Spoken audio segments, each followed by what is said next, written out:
Gratitude journaling का मतलब क्या होता है कि रोज कुछ लोग होते हैं वो कहते हैं कि भाई आप अपने जीवन के अंदर रोज डायरी लिखो।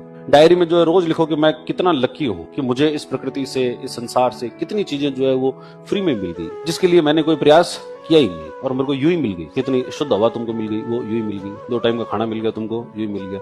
ये डेमोक्रेसी मिल गई तुमको, यूं ही मिल गई। क्या प्रयास किया तुमने डेमोक्रेसी को प्राप्त करने के? कोई नहीं किया। जब वो लोग जब अंग्रेजी शासन के अंदर जी रहे थे तो उन्होंने प्रयास किए। भगत सिंह जो 23 साल की उम्र में तो शहीद ही हो गए थे। तो हमने डेमोक्रेसी को प्राप्त करने के लिए क्या प्रयास किए? कोई प्रयास नहीं किया। हमें चीजें मिली है और मिली और उसके प्रति भी हमारे लिए शिकायत है, तो इसका मतलब हम ग्रेटिट्यूड जो है किसी के प्रति नहीं रखते। कृतज्ञता का भाव होना चाहिए। हमको कितनी सारी चीजें जो है मिली और कितनी सकारात्मकता है, कितने सारे भले लोग तुमको मिले हैं इस संसार में। बहुत सारे भले लोग मिले होंगे तो अनजाने में तुम्हारी मदद कर रहे हैं, अनजाने में तुम्हें अच्छी बात बता रहे हैं, कोई मतलब नहीं है उनको इस बात से, लेकिन फिर भी तुम्हारा मदद की जा रही है, तुम्हारे बारे में जो अच्छा सोचा जा रहा है। कुछ लोग बुरे भी सोचने वाले हैं, लेकिन उन बुरे सोचने वालों से ज्यादा लोग कौन है? अच्छे सोचने वाले लोग जो तुम्हारे जीवन में ज्यादा है और उनके प्रति लेकिन हमारा ध्यान क्या है? कम रहता है। बुरी चीज पे हमारा ध्यान ज्यादा रहता है। अगर एकदम सफेद वस्त्र है और उसके ऊपर एक छोटा सा भी काला अगर जो ये धब्बा लग जाए तो हमारा ध्यान किस पर रहता है? उस धब्बे पर ही रहता है। अपन ये नहीं देखते यार ये बाकी तो सब चमक रहा है। ये तो हमारे दृष्टिकोण के अंतर है। और अगर हम लगातार दृष्टिकोण जीवन के प्रति सकारात्मक रखें, अरे कितनी अच्छी चीज है, अरे कितनी अच्छी चीज है, अरे कितनी अच्छी, तो जीवन में कुछ गलत घटित भी हो जाए तो उसका कोई वैल्यू नहीं है, वो आपके ऊपर कोई प्रभाव नहीं डाल पाएगा। जीवन में कोई दुर्घटना घट गई